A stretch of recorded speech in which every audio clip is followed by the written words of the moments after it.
Em 1978, nas profundezas das cavernas de Altai, na Sibéria, um grupo de arqueólogos russos fez uma descoberta que mudaria para sempre a nossa compreensão do passado. Ali, em meio ao gelo e à escuridão, jazia um esqueleto. Não era um amontoado de ossos quebrados e desgastados pelo tempo, mas uma figura perfeitamente preservada, tão intacta que parecia ter morrido há apenas alguns dias. Contudo, a datação por carbono 14 revelou uma verdade desconcertante. Aquele ser havia caminhado sobre a Terra há mais de 60 mil anos. Mas o que ninguém poderia imaginar era que este não seria apenas mais um achado arqueológico. Este seria o fóssil mais enigmático e perturbador da história moderna. O esqueleto, batizado de Altai 9, era uma anomalia. Não se encaixava em nenhuma categoria conhecida. Era um híbrido, exibindo traços humanos misturados com algo estranhamente animal. Sua estrutura craniana era diferente de qualquer Homo sapiens ou Neandertal. A caixa craniana era alongada, as órbitas oculares eram oblíquas e os ossos das mãos apresentavam uma curvatura incomum, quase como se fossem garras prestes a se fechar. No início, a comunidade científica classificou-o como uma anomalia evolutiva, um beco sem saída na longa estrada da vida. Mas alguns pesquisadores, ao observarem seus traços únicos, começaram a suspeitar de algo muito mais antigo, algo que desafiava as próprias leis da biologia. O fóssil foi cuidadosamente transportado para o prestigiado Instituto Paleobiológico de Moscou. Lá, foi colocado em uma vitrine selada, sob condições de temperatura e umidade rigorosamente controladas. Era uma peça de museu, um tesouro da pré-história. Pelo menos, era o que todos pensavam. Mas em poucos dias, os guardas noturnos começaram a relatar ocorrências estranhas. Sussurravam nos corredores sobre o esqueleto que não ficava parado. O fóssil mudava de posição. No início, eram mudanças sutis, quase imperceptíveis. Os braços, que haviam sido cuidadosamente cruzados sobre o peito, apareciam levemente abertos pela manhã. A cabeça, que antes estava virada para o lado esquerdo, agora parecia ligeiramente erguida, como se estivesse a observar o teto do laboratório. Os técnicos descartaram as alegações como fruto da imaginação ou pequenas vibrações no edifício. Até que revisaram as fitas das câmeras de segurança. O que eles viram foi aterrador. Em uma sequência de imagens, entre dois quadros de gravação, com um intervalo de meros segundos, algo impossível aconteceu. O crânio de Altai 9 girou lentamente e seu rosto ósseo ficou virado diretamente para a lente da câmera. Não havia falha na gravação. Não havia truque. Era como se, por um breve instante, a criatura de 60 mil anos tivesse despertado e olhado diretamente para o mundo moderno. O pânico instalou-se silenciosamente nos bastidores do instituto. O diretor, um homem pragmático, tentou a todo custo conter a histeria. Convocou especialistas em conservação, engenheiros e físicos. Eles inspecionaram a vitrine, o sistema de climatização, a estrutura do prédio. Nenhum defeito foi encontrado, nenhum mecanismo escondido, absolutamente nada que justificasse o movimento. Oficialmente, o caso foi arquivado como uma anomalia técnica inexplicável. A vida no instituto deveria voltar ao normal, mas para os pesquisadores que trabalhavam diretamente com Altai 9, nada mais seria normal.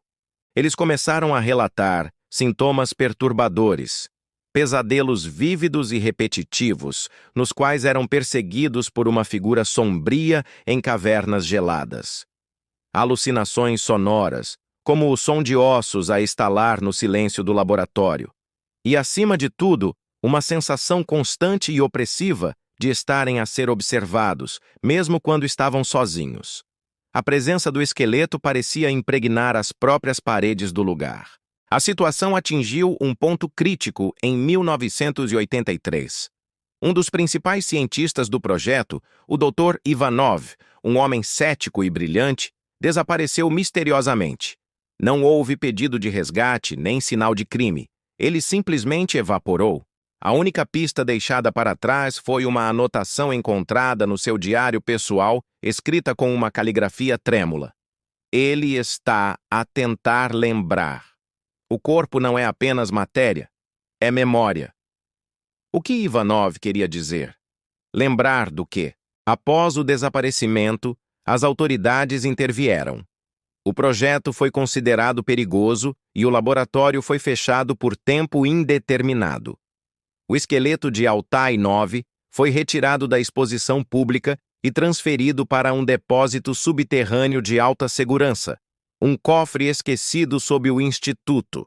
O mistério foi enterrado, literalmente. Décadas se passaram. A história de Altai 9 tornou-se uma lenda urbana entre os paleontólogos, um conto de advertência sussurrado em conferências.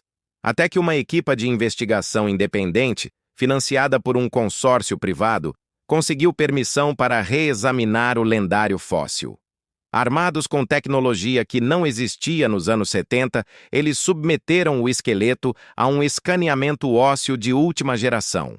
E foi então que uma nova e chocante revelação veio à tona. Escondidas no interior dos ossos, havia minúsculas estruturas metálicas microscópicas, organizadas em padrões complexos. Não eram de origem natural. Pareciam uma espécie de circuito ou malha tecnológica. Era como se aquele ser tivesse sido alterado artificialmente. As teorias explodiram. Alguns cientistas postularam que Altai 9 era o resultado de um experimento genético pré-histórico, talvez realizado por uma civilização antiga e desconhecida. Outros sugeriram que ele pertencia a uma espécie híbrida, parte de uma linhagem perdida que combinava biologia com tecnologia rudimentar.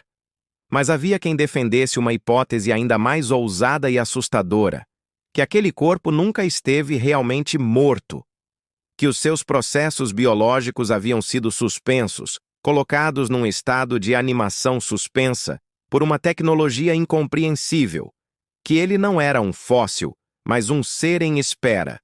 Em 2019, durante uma nova análise no depósito subterrâneo, o impensável aconteceu.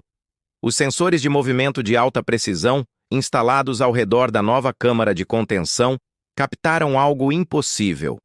Um pequeno deslocamento, milímetros. Uma contração quase invisível no dedo indicador da mão direita. Foi um evento minúsculo, mas com implicações gigantescas.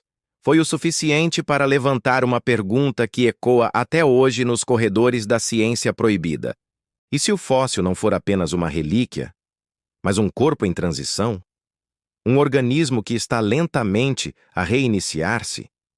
Talvez Altai 9 seja mais do que uma lembrança do passado. Talvez seja o vestígio de algo que nunca deveria ter sido encontrado.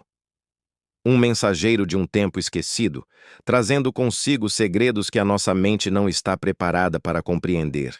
Um lembrete sombrio de que, nas profundezas da Terra e do tempo, nem todos os fósseis estão realmente mortos. Alguns estão apenas a dormir. Muito obrigado por nos acompanhar nesta jornada ao desconhecido. Até a próxima!